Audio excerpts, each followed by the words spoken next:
L-2017 kienet sena impenjattiva l-komunità diplomatika f'Malta li ġabet magħha sensiela ta' tibdiliet. Dan qalu l-kap tal-Partit Nazzjonalista Adrian Delija waqt indirizz tal-bidu tas-sena lill-ambaxxaturi għal Malta.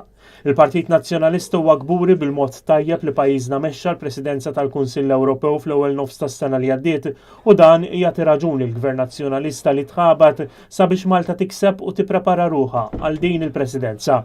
Adrian Delija fakkar kif nofs il-ħidma tal-Presidenza l-Gvern sejjaħ elezzjoni ġenerali bikrija li komplet iżid pressjoni fuq il-korpi diplomatiċi u l-iskrutinju fuq pajjiżna. Il-kap tal-Partit Nazzjonalista qal li t-tieni nofs tas-sena mbagħad kien iddominat mill-aħbar xokkanti tal-qtil ta' Defni Caruana Galizia li bidlet ir-reputazzjoni ta' Malta mill-lejl għal nar.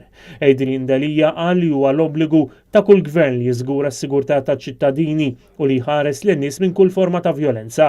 Is-sena li għadha kif bdiet se ġġib l-isfidi tagħha ten Adrian Delija kemm għal Malta u kemm għall-Unjoni Ewropea u qal li l-għażla tar-Renju Unit li joħroġ mill-Unjoni għandha tiġi rispettata iżda pajjiżna se jħoss in-nuqqas ta' pajjiż allejat u ħabib tiegħu. Huwa qal li din ir-relazzjoni speċjali tagħti lil Malta l-inkarigu li tnaqqas kemm tista' l-effetti negattivi ta' Brexit kemm għaċ-ċittadini Ewropej kif ukoll għal dawk Brittaniċi.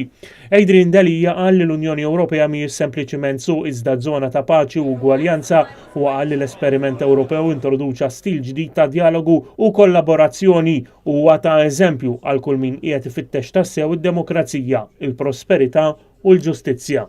Il-kap tal-Partit Nazzjonalista qal li minkejja l-progress f'ċerti joqsma ma rridux ninsew id-diffikultajiet li għaddejjin minnhom diversi pajjiżi ġirien ta' Malta u semma l-isfidi li qed jaffaċċja l-poplu Libjan u tenna l-impenn tal-Partit Nazzjonalista favur l-aspirazzjonijiet taċ-ċittadini għal stat stabbli bi gvern maqut.